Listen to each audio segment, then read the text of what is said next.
So we could always use more really fast, badass coupes, and we're hoping Alfa Romeo follows through with this. Definitely. All that and this and more on this episode.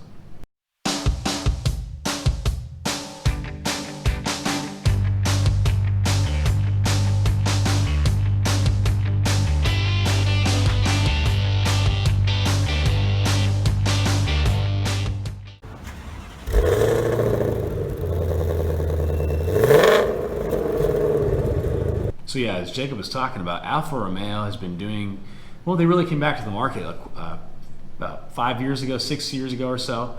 Came back with the Giulia, the Stelvio, and even the 4C Coupe. Mm-hmm. Now, big deal here is we're talking about the GTV, which is assumed to be the coupe version or two-door version, if you're not familiar with the coupe term, of what is now the Giulia sedan. Yes. And the Giulia, it's a very attractive looking vehicle. It has really nice features on the inside. The interior is just amazing. Italian. Yeah. My wife wants one really bad, and I would let us spend that money on one if it didn't have such horrible reliability ratings. It's Italian. Yeah. What do you expect? Why do you do this to us, Alfa Romeo? You make such a cool car, and then finally I think, oh, my wife's going to want to buy and drive a cool car, so then I have an excuse to drive that car.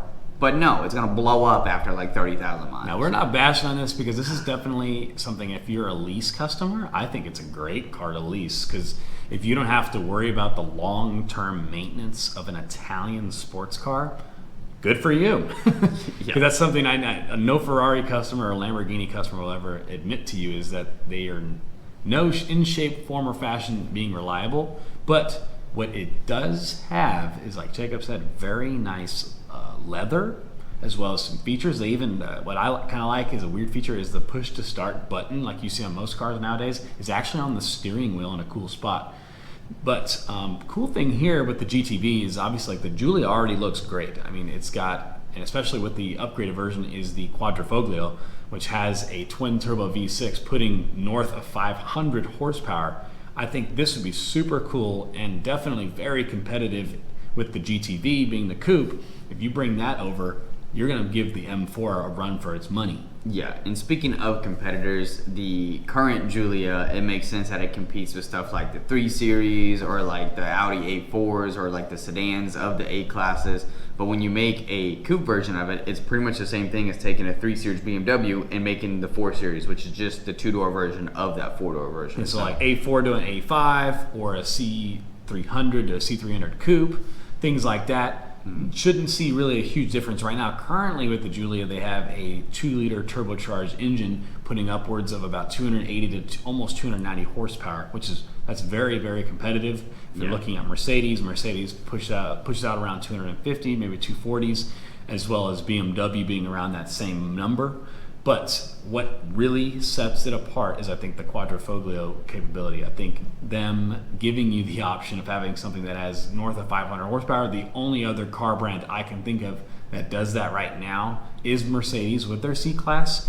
And obviously Mercedes has also added the C43 AMG, but they also have the C43 AMG, which is one of my personal favorite cars, having a 4-liter twin-turbo V8 that puts out around, between, whether or not you get the S or the regular version, between 465 all the way up to 510. Yeah, so if Alfa Romeo wants to be taken seriously when competing to these big name brands, it definitely needs to make some type of move like this. I think it'd make a really big splash in the market, get everybody talking about the GTV. We talked about this vehicle earlier in the year when we were starting to see stuff rumored about it. It was supposed to be unveiled at some point in this year, but hashtag 2020, everything's been blown up to smithereens, and who knows when we will actually see this. We haven't seen anything since then. In the last video we talked about it, but this is our plea. Alfa Romeo, please make the GTV. Please. And please make it reliable. And then I can convince my wife to get the 2-door version instead of the 4-door, because that's even cooler, because less doors is cooler. But one thing we would, at least for me, I would love to see this, and they haven't had the last couple of years, is that the Houston Auto Show have the ability to drive those, test drive at least the 2-liter turbocharged engine. I would like to drive something Alfa Romeo just so I have that experience. But I mean, everything I've ever read is they're unbelievable cars to drive whether or not you get the 2-liter or even the twin turbo V6, they sound good.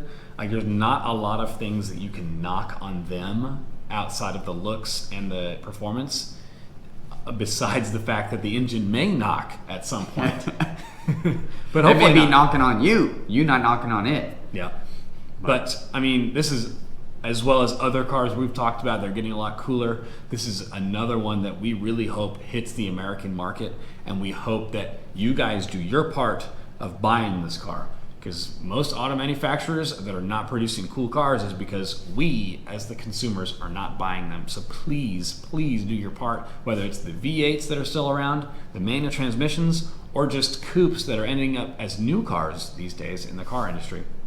I will try to buy the GTV when it comes out, Josh. I will do my part. I've been looking for months, possibly years, of the car that I will get that is a coupe and is not logistically a good idea to have, but definitely a lot of fun to drive. That's okay though. That's what they're for. The But- American dream. Enjoy what you drive. Yeah, so if you like this video, tell us what coupes you're excited about that are coming out, or maybe ones that are already out that you want to buy. Like Josh is saying, he's been looking at certain ones for months or even years.